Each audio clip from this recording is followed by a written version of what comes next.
చంద్రబాబు నాయుడు గారు మ్యానుఫ్యాక్చర్లో పెట్టిన ఆయన ఎప్పుడు ఏది పెట్టినా అమలు చేసేది లేదు అలాగే అనుకున్నాం మేము. కానీ ఇప్పుడు ఈ వస్తు పెట్టి ఆటో కార్మికులకు ఉపాధి పొట్టగొట్టారు. వాళ్ళ పిల్లలు చదివించుకోవడానికి కానీ దేనికైనా చాలా ఇబ్బందిగా ఉంది. రోజుకి 200 తోలి 200-300 తోలితే అది మళ్ళీ ఆ ట్యాంకులో గ్యాస్ కొట్టించుకోవడానికి సరిపోతున్నాయి. ఇంటికి తీసుకెళ్ళడానికి కూడా రూపాయి ఉండట్లా, చాలా ఇబ్బంది పడుతున్నాం. కానీ ఈ పవన్ కళ్యాణ్ గారు కానీ ఈ బీజేపీ కానీ తెలుగుదేశం కానీ ఈ కూటమి కలిపి ప్రజలను మోసం చేయటం అనేది ఇది కరెక్ట్ కాదు. చంద్రబాబు నాయుడు గారు ఎప్పుడు ఆయన ముఖ్యమంత్రిగా ఉన్నా అప్పుడు ఇచ్చే ఛార్జీలు అప్పుడు కూడా హైదరాబాద్లో కూడా ఇలాగే అయితే ఆ ఛార్జీలు పెంచి రైతులని ఏంటి అందరినీ చాలా ఇబ్బంది పెట్టాడు. ఈరోజు ఆటో కార్మికుల్ని ట్యాక్సీ డ్రైవర్లని కూడా చాలా తీవ్రంగా ఆయన చాలా ఇచ్చేసాడు. అలాగే ఇప్పుడు బెంగళూరులో పెట్టారు, అలాగా తెలంగాణలో పెట్టారు. చాలామంది అక్కడ కూడా చచ్చిపోయారు. అలాగే ఇప్పుడు ఆంధ్రాలో కూడా ఇతను పెట్టాడు. ఆమె చూసి చాలామంది ఆటో కార్మికులు ఏంటి ట్యాక్సీలు ఏంటి వాటి మీద బతికే వాళ్ళు పేరుపాటు సామాన్లే కానీ మెకానిక్లే కానీ మేము రిపేర్లు కూడా చేయించుకోని పరిస్థితి. ఈరోజు పైనాల దొడ్లలో బళ్ళు కూడా చాలా వరకు మేము కట్టలేక వదిలేసాం. ఇదివరకు వదిలేస్తే వాళ్ళు ఊరుకుంటారు, పైనాల దొడ్లు కేసులు వేస్తున్నారు. ఎందుకంటే మనం పైనాలు తీసుకున్నప్పుడు 30-40 సంతకాలు పెట్టించుకుంటున్నారు, షూరిటీ సంతకాలు పెట్టించుకుంటున్నారు.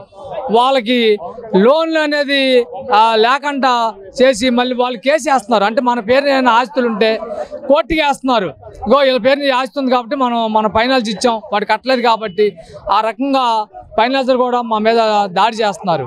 ఇంకా చచ్చిపోవడానికి తప్ప ఇంకేమీ లేదు. ఆటో కార్మికులు అది చంద్రబాబు నాయుడు గారు, పవన్ కళ్యాణ్, లోకేష్ ఇది ఆలోచించి మా గురించి ఆలోచించి మాకు సంక్షేమ పథకం కానీ ఇలా పెట్టి చేస్తే మాకు చాలా ఉపాధంగా ఉంటుందని. లేదంటే ఈ గవర్నమెంట్ వచ్చి కూటమి గవర్నమెంట్ వచ్చి ప్రజలకు చేసింది ఏం లేదు. ఇదిగో నిన్నగాక మొన్న రైతులు కూడా ధాన్యం పంట ఎద్దు ధాన్యం పంట ఇస్తే దానికి గిట్టుబాటు ధర లేకంట, దేనికి గిట్టుబాటు ధర లేకంట. ఒకటే కాదు, ఒక ఆటో కార్మికులే కాదు, రైతులు కూడా ఏది లేకంట విద్యార్థి వాళ్ళు కూడా చదువుకోవడానికి కూడా ఫీజులు కట్ట. గవర్నమెంట్ కాలేజీలు కూడా దాన్ని అమ్మేసే పరిస్థితి ఈ గవర్నమెంట్, కూటమి గవర్నమెంట్. ఈ రోజు విజయవాడలో శారదా కాలేజ్ స్థలం ఉంది, ల్యాండ్ శారదా కాలేజ్ తీసేసి ఆ ల్యాండ్ కూడా అమ్మేశారు.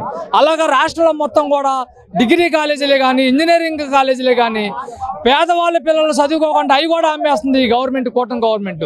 ఇంక ఈ పేదవాడు ఎలా బతకాలి? ఇప్పుడు మేము ఆటో వేసుకొని బతకలేని పరిస్థితి అయిపోయింది. సర్వీస్ లేదు, ఫ్రీ పెట్టేశారు, అన్ని సర్వీస్ లేదు. మా పిల్లలు ఎక్కడ చదువుకోవాలి? ఆ గవర్నమెంట్ కాలేజీలు కూడా నువ్వు అమ్మేస్తున్నావు, ఏవి ఉండట్లేదు. ప్రైవేట్ కాలేజీలు ప్రైవేట్ స్కూల్లో దారుణంగా ఫీజులు వసూలు చేస్తున్నారు. మేము కట్టలేని పరిస్థితి. అంటే ఈ దేశంలో ఈ పేదవాడు ఇంకా పేదవాడు అయిపోవాలా? ఇదేనా మీ కోరిక, మీ విధానం? ఇంతేనా చంద్రబాబు నాయుడు గారు? మీరు మారరా? నేను 30 సంవత్సరాల నుంచి వస్తున్నాను మిమ్మల్ని. మీరు ఎప్పుడు అబద్ధాలే చెప్తున్నారు కానీ నిజం చెప్పి పరిపాలన ఏది లేదు. ఏది కూడా నిజం చెప్పి మీరు పరిపాలన చేయట్లేదు. ఎప్పుడు రోడ్లు కలెక్టర్ ఆఫీస్ దగ్గర రోడ్ల మీద అప్పుడు ఆ రోజు కూడా అలాగే హైవే రోడ్డు ఎక్కొద్దని ఆటో కార్మికులు ఇబ్బంది పెట్టావు. ఆ రోజు కూడా పిల్లలు అందరినీ కూడా హైవే రోడ్లోకి వచ్చి మేము ధర్నాలు చేసాం. మొత్తం 4 రోజులు చేసాం ఆ రోజు కూడా. అంటే మేము రోడ్ల మీదకి వచ్చి పేదోడు అలర చేస్తేనే నువ్వు పెసారు అవ్వాలి, నీ మీడియాలో అన్ని మీడియాలో నువ్వు వాదన చేసుకోవాలి. అలాగ మీకు ఉన్నది. అది మీలో మార్పు రావట్లేదు. మాలాంటి వాళ్ళని సంపొద్దు. చంద్రబాబు నాయుడు గారు దయచేసి ఆ పవన్ కళ్యాణ్ గారు కూడా ఒకప్పుడు నమ్మేవాళ్ళు, ఇప్పుడు ఆయన కూడా చాలా అబద్ధాలు ఆడుతున్నాడు. ఎక్కడ చూసినా అబద్ధాలే. ఇక్కడ ఈ జిల్లాలో మాట్లాడితే ఇంకో జిల్లాలో మాట్లాడట్లేదు, అన్ని అబద్ధాలే. ఏదో న్యాయం అంటాడు, అది అంటాడు, ఇది అంటాడు. ఆయన పవన్ కళ్యాణ్ కూడా ఏది న్యాయం చేసే పరిస్థితి లేదు. అంతా దొందు ఒకటే అయ్యారు. ఇది ఏదైనా ఈ రాష్ట్రం అంతా కూడా ఈసారి మట్టుగా ఆటో కార్మికులు మొత్తం అన్ని సంఘాలు అన్ని రాజకీయ పార్టీలు ఒకటి అవుతాయి. ఇచ్చే ఛార్జీలు ఏదైతే హైదరాబాద్లో జరిగిందో ఇది కూడా అలాగే జరిగిద్ది. అది మట్టుగా కన్ఫామ్గా మట్టుగా కార్మికులంతా కూడా కడుపు రగులుతుంది.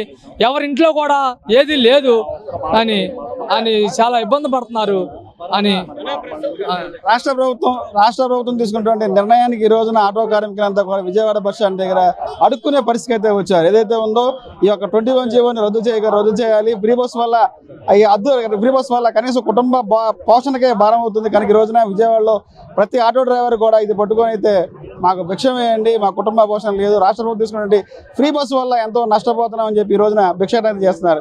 ప్రభుత్వం ఇప్పటికైనా స్పందించాలని చెప్పి చెప్తున్నారు. 21 జీవో రద్దు చేయాలా, ఏదైతే ఉందో రాష్ట్ర ప్రభుత్వం తీసుకున్నటువంటి హామీని అమలు చేయాలని చెప్పి కూడా ఈ యొక్క ఆటో డ్రైవర్లు కోరుతున్నారు. ఇది ఇక్కడ పరిస్థితి. కెమెరామెన్ నానితో Raj Kamal, S4 media, Vijayawada bus stand నుంచి.